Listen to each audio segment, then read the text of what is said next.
Isso, dando continuidade aqui na nossa conversa, Diego, é o seguinte, a gente, muitas das vezes é comum a gente, como brasileiro, a gente saber que nós recebemos refugiados aqui, né? Existe a real condição de brasileiros que pedem refúgio em outros países? Você pode falar para a gente a respeito disso? Existe, Elias. Esse é um ponto bem interessante, né? Porque nos ajuda a nos colocar no lugar do outro também, né? É muito comum a gente falar dos refugiados, das pessoas imigrantes que estão no nosso país, né? Então a gente teve aí a onda mais flagrante dos sírios em 2015, por exemplo. Agora, mais recentemente, a gente ouve muito falar nos venezuelanos, né, nas pessoas venezuelanas, mas o que a gente é importante dizer também é que também existem brasileiros que estão na condição de refugiados em outros países, né? Principalmente tradicionalmente o Canadá e os Estados Unidos são países que acolhem brasileiros como refugiados. E aí os motivos pelos quais as pessoas brasileiras são acolhidas como refugiadas são os mais diversos, né? Se a gente for pensar que o refúgio, ou ser refugiado, implica aí alguma questão de violação de direitos, de perseguição, a maioria dos refugiados brasileiros que estão em outros países, tem, os últimos números não são muito atualizados, mas são mais de 1.000 pessoas nessa condição, são pessoas que tiveram que sair do país, do Brasil, por questões ligadas principalmente à violência policial, à ameaça de traficantes de drogas, à própria discriminação racial, é, pessoas LGBT também que não conseguem proteção no país. A gente sabe que o Brasil é o país que mais mata pessoas transexuais, é super violento para as pessoas LGBT também aqui, e ativistas ambientais, né? Um dos perfis que faz com que brasileiros saiam daqui, tenham que sair daqui para buscar proteção em outro país. Legal. E fala um pouquinho pra gente, como que é esse processo quando eles decidem ir, tem o auxílio de quem? Geralmente eles procuram informações por conta própria, entendeu? Como que se dá essa relação de buscar refúgio? Em geral, eu gosto de dizer, foi falada aí uma frase no início da nossa apresentação que me chamou muita atenção, né? Era uma referência à pandemia, mas eu acho que serve para o tema também, né? É quando ir e vir não é mais uma escolha. Eu acho que esse é o ponto central quando a gente fala de refúgio, quando a gente fala de refugiados. Tem uma frase que eu gosto muito também de uma autora chamada Barbara Law, que ela diz, ela compara, né, o imigrante com o refugiado. Qual a diferença entre as duas pessoas, né? O que é uma partida desejada, planejada e que você tem a possibilidade de retornar, comparando com a partida de um refugiado. Ela diz na frase que enquanto o imigrante deixa a sua terra natal para encontrar uma grama mais verde, e que isso é totalmente legítimo, né? Um refugiado, ele deixa a sua terra natal porque a grama está queimando sob os seus pés. Então, quando alguém precisa sair de seu país, seja brasileiro procurando refúgio em outro lugar, ou seja um imigrante vindo para o Brasil procurando refúgio, nem sempre ele tem tempo e condições necessárias para fazer um planejamento, para buscar informações muito detalhadas. Não pode se socorrer das informações de seu próprio país, porque ele está saindo do seu país em busca de proteção em um país alheio. Então, é muita força de vontade de sobrevivência, na maioria das vezes, de sair daquela condição de perseguição ou de violação de direitos humanos, de guerra, de calamidade, para buscar uma grama que não esteja queimando para viver, sabe? E nisso encontra muitos desafios, não só na própria saída, mas os desafios também se verificam no trajeto, muitas vezes, e na própria integração no país. Esse lance da grama queimando debaixo dos pés, né? Do que tem que deixar o seu lugar por causa disso, é uma situação que eu acho que dá pra a gente entender bem a condição da pessoa, né? E outra coisa também é porque, tipo, quando a gente ouve falar de refugiados, de quem pede refúgio, principalmente dos refugiados que vêm para o nosso país, eu acho que é um equívoco a galera achar que de repente vem muita pessoa desqualificada, que eles não têm nada para oferecer para o nosso país, sendo que a gente sabe que desde muito tempo outros tem pessoas que ajudaram a construir nosso país que vieram nessa condição para cá, né? Não usaram esse nome, mas vieram assim. É um equívoco, né? Pensar dessa forma, que essa galera que vem não tem nada a oferecer para uma nação. É totalmente equivocado, né? E fora da realidade, sabe, Eliezer? Mas esse é um ponto muito interessante.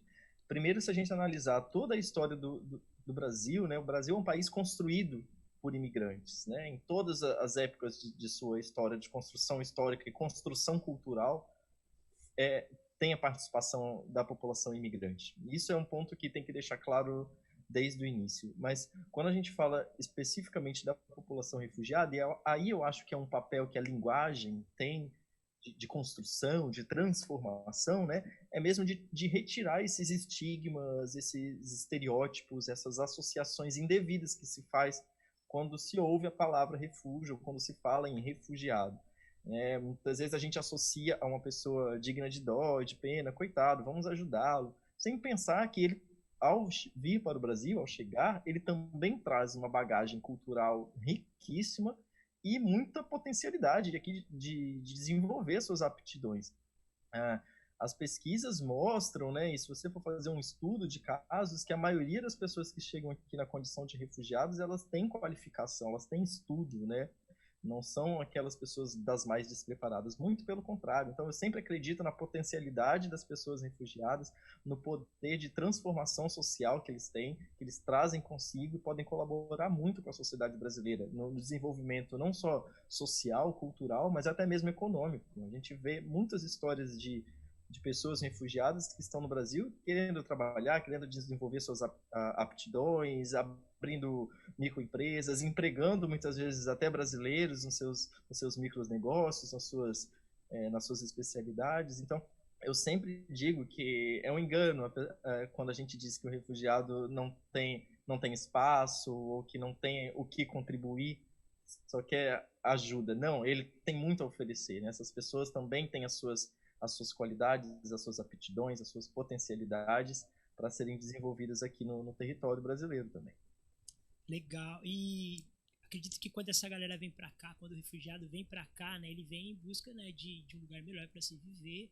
Só que ninguém avisou para ele que ele vai passar dificuldade junto com a gente, né? Que não tá fácil para ninguém. A gente tem desemprego tá em alta em qualquer profissão, qualquer, tá ligado? Mesmo quem é muito qualificado, a gente tá num momento difícil, né?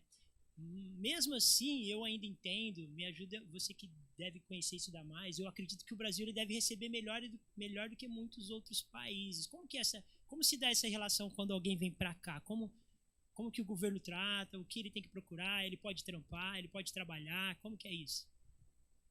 É legal esse ponto que você toca, porque cada país reage de um jeito na forma de integrar essas pessoas, né? O refúgio em si, ele é um pedido que é apresentado pelo governo, então ele tem todo um procedimento, bem rígido, inclusive, condições, requisitos para serem observados, até que aquela pessoa que vamos colocar assim, se candidatou para ser refugiado, que aplicou para esse status, ela possa ter esse status reconhecido pelo governo brasileiro.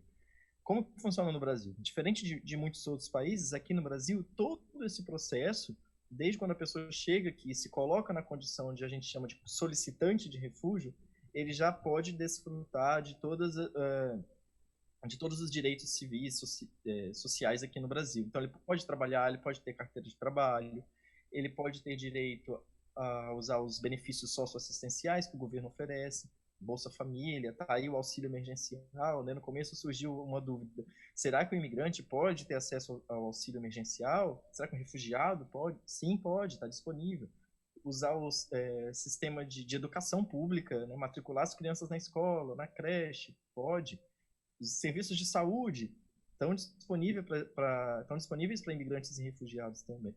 E aí a gente vê a natureza, né? O serviço de saúde ele é universal, ele é público, ele é gratuito. Então está disponível para todos os brasileiros e para os imigrantes residentes no território nacional. A condição do refugiado, mesmo enquanto o processo dele está rolando, ou depois, aí com muito mais razão, é regular. Ele pode trabalhar à vontade, de carteira assinada, não tem nenhum empecilho para exercício dos direitos sociais aqui no Brasil. Legal. O que não quer dizer, aliás, desculpa te interromper, que é aí que você tocou num ponto, que isso não traga desafios para eles, né? É dura a vida aqui no Brasil. Aqui tipo, vai ser uma briga boa quando ele vier e entrar também pra de repente usar esses benefícios, né? A gente sabe que tem pessoas que estão aqui para usar esses benefícios, para acessar esses benefícios, eu acho que é a palavra mais correta. É um desafio para todos nós, mas é legal, né? E é um acordo que o Brasil tem para respeitar essas normas, como isso? Porque assim, a gente vê que a gente está num momento que de repente isso aparentemente pode até ser rompido por um governo, mas quem estabelece essa relação de como a gente vai receber os refugiados aqui? Perfeito, eu acho que o seu comentário é muito pertinente, porque às vezes pode parecer que esse ato de recepção e de acolhida que um governo faz é um ato de mera liberalidade, ou um ato de bondade, de caridade. Tem tudo isso junto, mas mais do que isso, é o respeito a compromissos internacionais que o Brasil assumiu. Então, na comunidade internacional existe uma convenção, né, tratados internacionais, protocolos regionais que disciplinam que pessoas nessas condições que estão fugindo, resumidamente, estão fugindo de perseguições, devem receber acolhida, devem ser acolhidas pelos estados. Então, em contrapartida, em tese, uma obrigação do Estado acolher pessoas nessas condições. Então, no caso do Brasil, o Brasil é signatário de uma convenção internacional e ele assumiu um compromisso de acolher as pessoas nessas condições.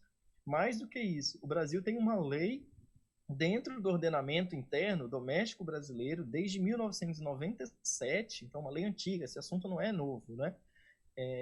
Que o Brasil se compromete a receber as pessoas nessa situação e a tratá-las dessa maneira. Então, essa lei, ela disciplina todo o procedimento, como que faz para apresentar o pedido, a pessoa passa por uma entrevista, o governo vai decidir, ela pode trabalhar. Então, isso tudo está disciplinado tanto em compromissos internacionais como em leis. Então, é um dever do Brasil também zelar por esses compromissos, sabe? De receber bem, de acolher, de dar as garantias para que a pessoa possa aqui desenvolver as suas aptidões, trabalhar, ter acesso, como você bem disse, aos serviços públicos, então trabalhar na ponta também, né? Se a UBS lá da ponta não atende um refugiado porque ele apresenta um documento que ninguém conhece, isso é uma falha da ponta. Então cabe ao governo ir lá na ponta e dizer, olha, esse documento é válido, essa pessoa tem que ser atendida nessa UBS. A sociedade civil também faz sua parte, né? A gente está mais na ponta, a gente recebe muitas queixas, muitas críticas que isso não está funcionando, mas são obrigações legais. Importante saber disso. Nunca imaginei como funcionava essas questões. Eu acho que está sendo legal. Agora, eu quero voltar mais para o sentido da palavra. Eu acho que esse lance da desconstrução do que é colocado em cima dela tem um aspecto até muito, assim, eu acho que é pessoal, por ser evangélico e tal, e a palavra ser muito comum. A gente vê que a gente está num momento de rompimento com algumas questões, principalmente de direitos humanos. Então, quando a gente fala de refugiado, e esse discurso, na grande maioria das vezes, está vindo dos evangélicos, né, de uma base evangélica dentro do governo, e aí a gente tem um desprezo ao refugiado, ou então cita os venezuelanos, cita terroristas no meio de pessoas, sabe, como uma forma de repente não receber e tal. Eu acho que a gente tem um papel importante quando a gente discute a palavra, tá ligado? E discute também onde vem as suas referências, o que realmente as pessoas são, quem elas são, o que representa a palavra e o que representa essas pessoas. Como que a gente desconstrói isso na ideia, assim, no discurso, com outras pessoas? É uma reflexão muito importante. Eu me faço essa reflexão sempre também, né? Também sou cristão, sou católico e a gente tem que... Acho que a linguagem está aí para isso, para a gente transformar e romper com esse discurso, que é um discurso xenofóbico, é um discurso preconceituoso, né? Há uma tendência a uma onda conservadora. Eu acho que isso não em vários nichos sociais, né? E no mundo inteiro. Isso não é uma particularidade do Brasil. Isso é mundo inteiro. A gente tem mesmo que romper com isso, porque a tendência é uma rejeição. Você falava, eu vinha pensando, rejeição ao estranho, rejeição àquilo que é diferente, rejeição àquilo que é novo. Então, essa prática de eleger um inimigo em comum, seja, o estrangeiro é meu inimigo, aqui é Brasil, então só os brasileiros podem usar os serviços, o que vem de fora é indesejado.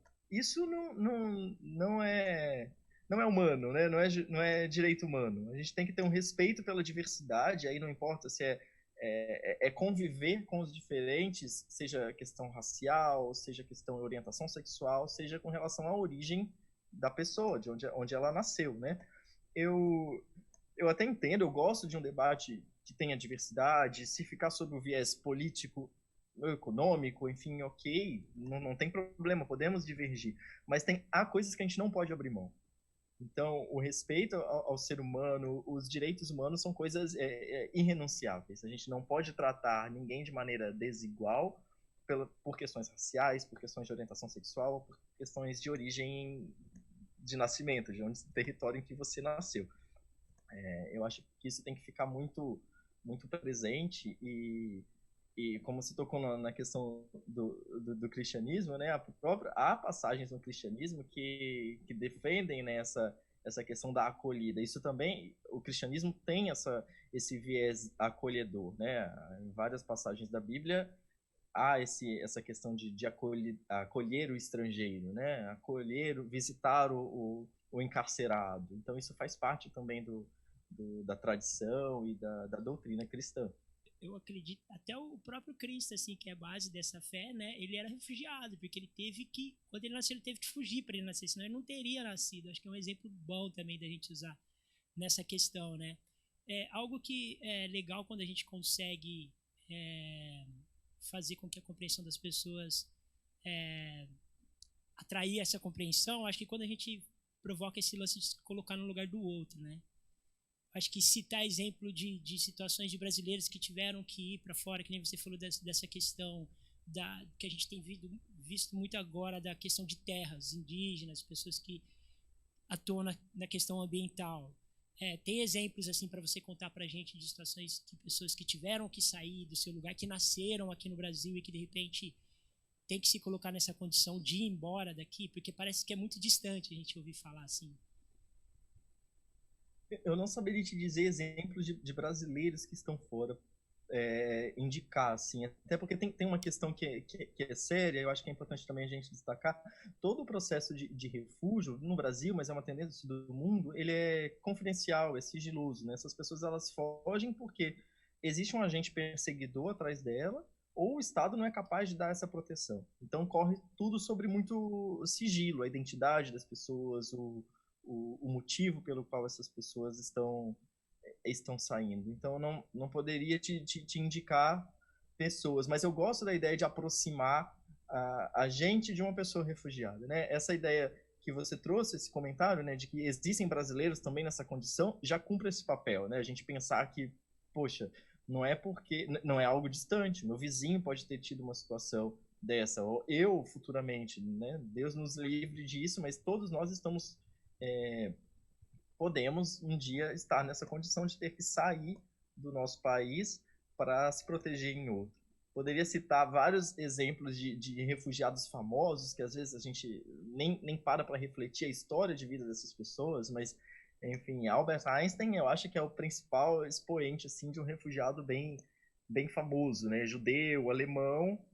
Quando o nazismo avançou, ele precisou também sair de seu país. E é curioso falar do Einstein, porque há uma curiosidade, né? Ele esteve no Brasil nessa época, na década de 30, se não me engano, e chegou a solicitar autorização do governo brasileiro para lecionar física no país, mas o pedido foi recusado.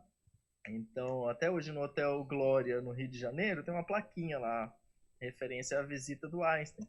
Então eu sempre me faço essa pergunta, né? Se fosse hoje, assim, ou na época mesmo, qual teria sido a resposta do governo a essa demanda, se fosse possível prever a potencialidade desse físico e suas contribuições para o desenvolvimento da ciência no Brasil, né? Ou melhor, quantos Einsteins hoje estão aí batendo as portas do Brasil e do mundo, pedindo refúgio e encontram essas portas fechadas em razão de preconceitos, baseados nessas visões distorcidas mesmo, né?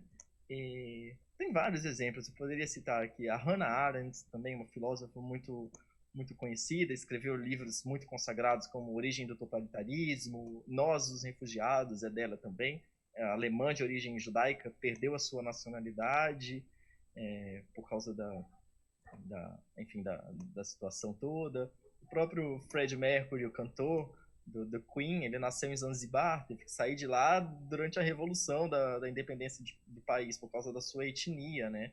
Então ele e a família tiveram que ser alojados no Reino Unido. E hoje mesmo existem pessoas que estão aí, às vezes faz parte do nosso cotidiano e a gente nem percebe, mas também tem uma história ligada ao refúgio. O Davies, o jogador de futebol do Bayern de Munique, que se destacou ali, quem gosta de futebol, na goleada de 8-2 sobre o Barcelona na Champions League. Ele hoje tem a nacionalidade canadense, né, mas o país de nascimento dele é Gana. Ele é ganense, ele nasceu em um campo de refugiados e hoje está aí brilhando num grande time de futebol da Alemanha.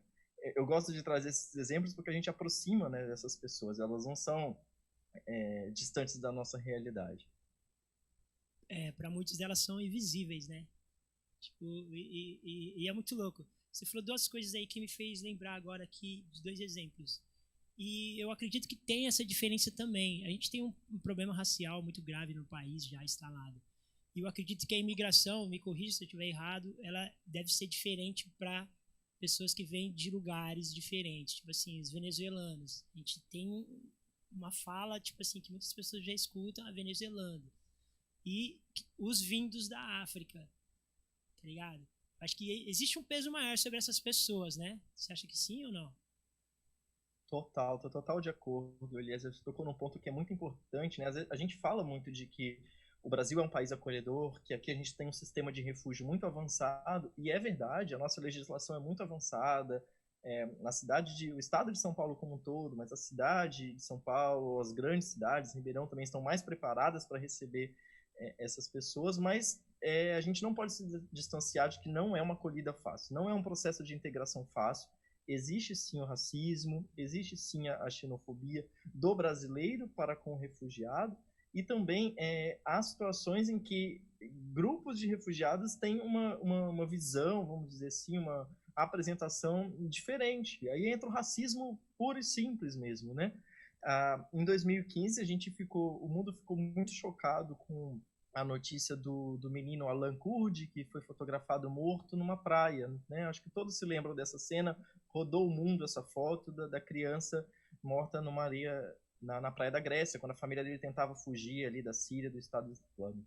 É muito triste essa história, é verdade, é lamentável, mas há outras situações também graves, tão graves quanto, que não têm o mesmo destaque midiático. Então, a gente fala muito da guerra da Síria, e é uma tragédia humana das maiores dos últimos anos, né?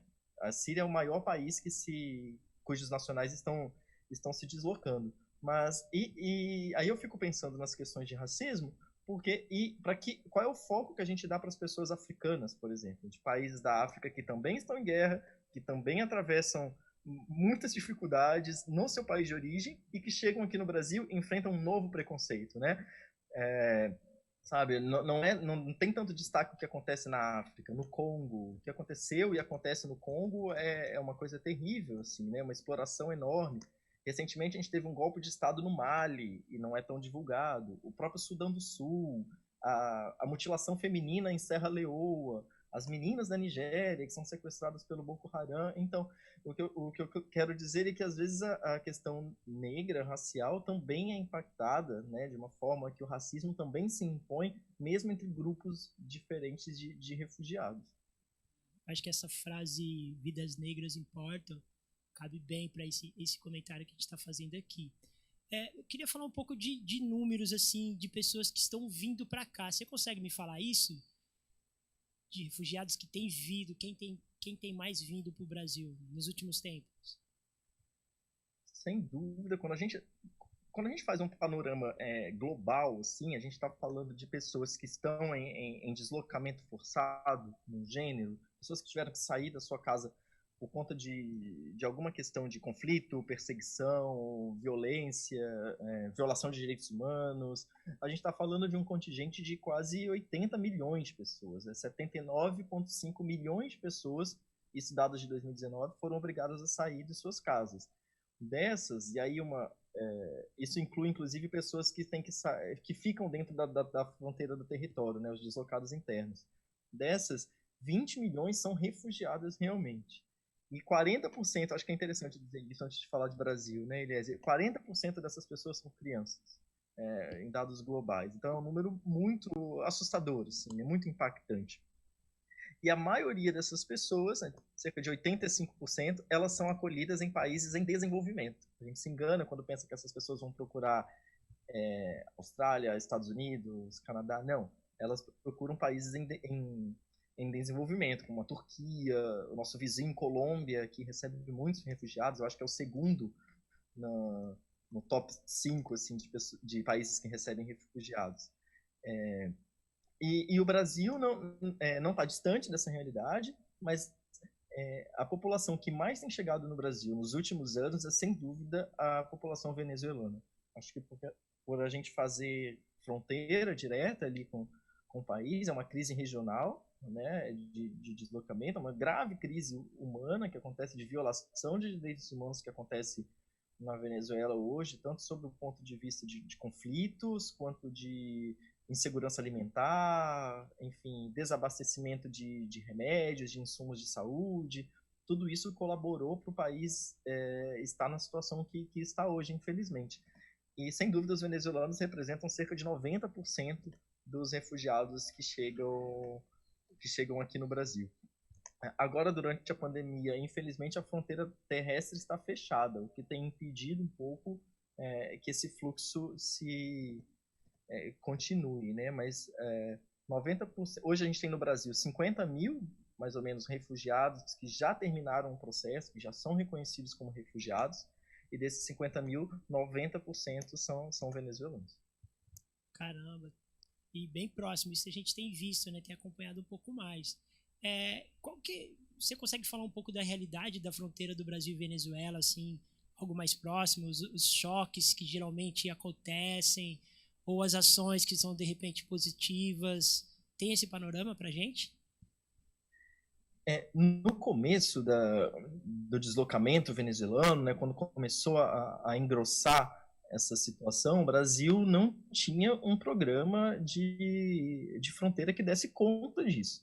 E nem o estado que faz fronteira lá, principalmente Roraima, não estava preparado. E a cidade, né, Pacaraima, é a cidade que faz fronteira ali com a Venezuela, não estava preparada para acolher esse fluxo. E aí foi uma crise de direitos humanos, uma crise humanitária enorme que se instalou ali na região, porque não havia um sistema de acolhida para imigrantes, como há nas grandes cidades, né? São Paulo tem abrigos específicos para imigrantes, mas uma cidade de fronteira na região norte do Brasil, e já tem suas mazelas próprias locais, não estava preparada para acolher tamanho fluxo. E aí, quem se colocou à frente desse processo no começo foram as organizações da sociedade civil, muitas delas organizações ligadas à igreja, que já estão acostumadas com o tema da migração e da mobilidade humana. Então, se apresentou primeiro ali no front, vamos dizer, as organizações da sociedade civil, para fazer trabalho de triagem, saúde, documentação, abrigamento, as necessidades básicas primeiro. E aí, após, o governo federal se instalou lá também, com o Exército, Casa Civil, e criou a Operação Acolhida. Eu acho que fica bem... a imprensa, né, deu muita notoriedade a essa operação, que estabeleceu um procedimento, não só de estrutura física também, de profissionais, e aí chegaram também as organizações internacionais, agências da ONU para refugiados, para migrações, se instalaram no local também para organizar todo esse procedimento, e também criaram o projeto de interiorização, que foi distribuir essas pessoas que estavam lá alojadas muitas vezes na fronteira, ou em Boa Vista, que é a capital, para outras regiões do Brasil, onde tinha mais estrutura de acolhida a esses imigrantes de forma geral. Não foi um processo rápido, foi gradual, acho que as coisas foram surgindo, os desafios foram se impondo, mas hoje é possível dizer que existe um procedimento, e aí com colaboração de governo federal, organismos internacionais e organizações da sociedade civil, que conseguem ali dar um fluxo a esse fluxo, né, esse deslocamento humano. Porque o local ali, Pacaraima ou mesmo Boa Vista, não consegue absorver esse fluxo enorme e acaba sobrecarregando os serviços públicos, e não é bom nem para os brasileiros que moram lá e nem para a própria comunidade imigrante. Sim. Me fala um pouco, você atua em São Paulo, né? É isso? A sua atuação, como que é? De que forma que você contribui? Exato. Eu trabalho numa organização da sociedade civil, numa ONG, que se chama Caritas. Então, a Caritas Arquidiocesana de São Paulo. Dentro da Caritas tem um projeto que se chama Centro de Referência para Refugiados. Nós trabalhamos com esse tema, a Caritas desenvolve trabalhos com esse tema há mais de 40 anos, na acolhida de pessoas imigrantes que se deslocam para o Brasil pedindo refúgio, pedindo asilo, pedindo proteção internacional. Dentro do nosso centro de referência, nós trabalhamos de maneira multidisciplinar. Eu sou advogado de formação, sou coordenador jurídico do Programa de Proteção Legal, onde a gente cuida tanto das questões básicas, como o próprio procedimento, como que faz para pedir refúgio perante o governo brasileiro, que documento que tem que apresentar, demora ou não demora, como que é, até outras hipóteses de regularização migratória, violação de direito que acontece, né, no cotidiano dessas pessoas. Nós estamos ali para prestar esse tipo de assessoria jurídica. Mas mais que isso, né, no nosso centro de referência da Caritas, a gente presta outros tipos de apoio, como assistência social, e aí desde o encaminhamento para abrigos da rede pública ou não, para acolher essas pessoas inicialmente, provisão de cestas básicas, enfim, insumos básicos ali de uma primeira chegada. Também temos um setor que cuida especificamente da própria integração local. Isso, a gente oferece cursos de português para essas pessoas, que eu acho que o idioma é a primeira barreira que se impõe, né? Principalmente o Brasil é o único país da região que fala português. Mesmo para os venezuelanos isso é uma barreira que se coloca. Imagina para uma pessoa que vem da Síria, que vem do Congo, enfim.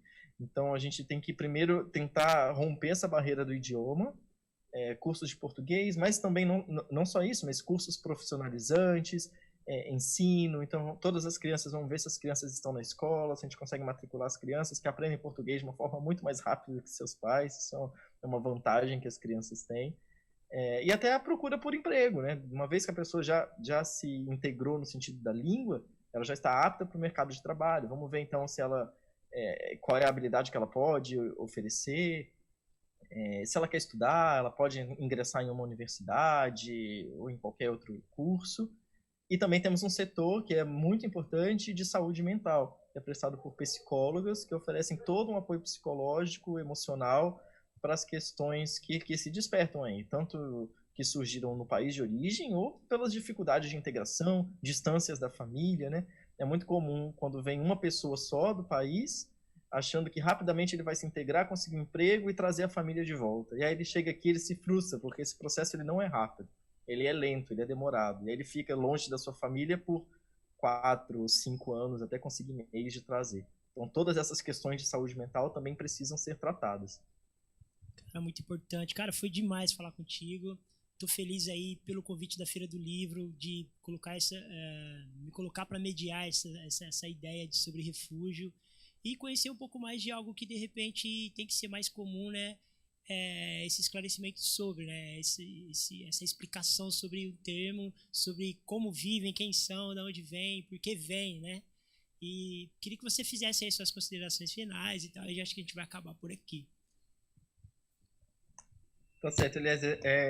Acho que o que você falou é muito importante, né? Eu acredito que a língua, enfim, a língua não é um fenômeno social estático, ela tem as suas evoluções. A gente viu aí como que a questão do refúgio se colocou e foi evoluindo à medida do tempo, e ela também é capaz de transformar. Eu acredito nesse poder de transformação da língua, né? Uma virada que a linguagem é capaz de fazer. Em vez do termo carregar preconceitos, estigmas, que esse termo carregue esperança, que carregue empatia, que carregue tolerância, respeito. Eu acho que é isso que é importante a gente deixar claro.